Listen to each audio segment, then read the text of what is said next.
Rencana penggantian pejabat Wali Kota Makassar telah dibenarkan oleh Yusran Yusuf sebagai PJ Wali Kota Makassar.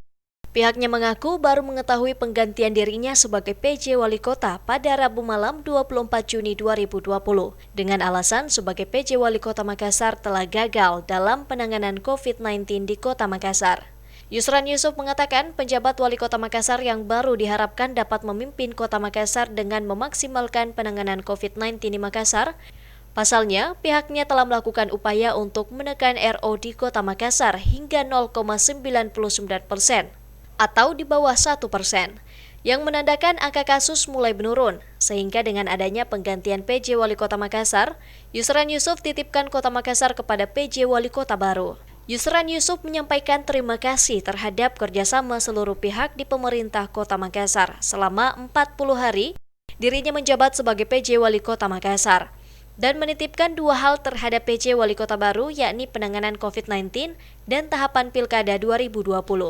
Ira, Fajar TV dan Fajar Radio melaporkan.